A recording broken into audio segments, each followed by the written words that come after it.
Isengesho ryo gusaba amahoro mu mutima. Nyagasani Yezu, ku bubasha bwa Roho Mutagatifu, kubera ikuzo ry'Imana Data, nkiza. Unkize ubwoba, imihangayiko, kwiheba, ubwibone, urwango, uburakari, ubugome, inzika, gushaka kwihorera, intimba n'ibikomere natewe n'abandi.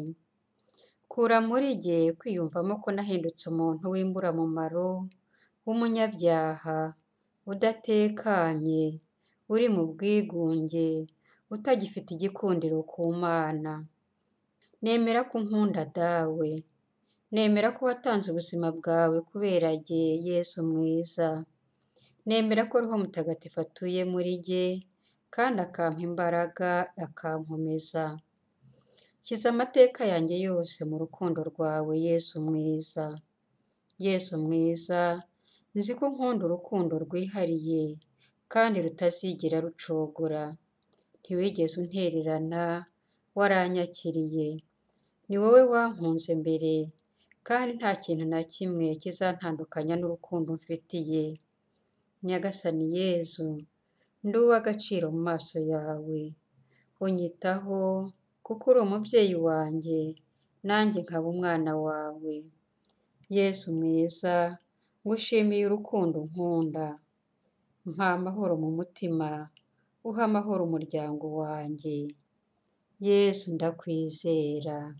Shimirwa Mukiza, wowe wagize uti jye ndi umuzabibu muri amashami yawo. Zabaha imbaraga, mukunde mwere imbuto nziza nyinshi. Shimirwa Yesu mwiza. Shimirwa yuko utajya udusiga, dore uturana natwe ngo tutaba inkeho tukinanirwa. Watuyoboye igikumbi intama zawe ukunda, shimirwa. Shimirwa yuko umenya ubabaye, ibikuba nabyo ku isi iteka iyo bidukanze uratwihoreza. Watuyoboye igikumbi intama zawe ukunda, shimirwa. Shimirwa n'abatukundwe n'abakuru, twese inzira tugenda ntawe utaka ngo wange kwitaba n'ingoga. Watuyoboye igikumbi intama zawe ukunda, shimirwa. Shimirwa mpinga yizihiye impuhwe, ibyaha dukora byinshi wahita uduta hirya ntawasigara.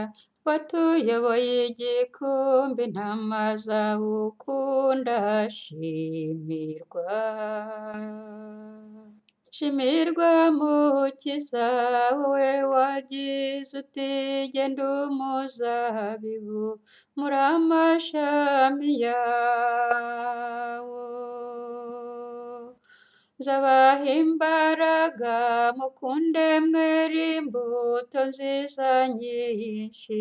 Shimirwa Yesu mwiza.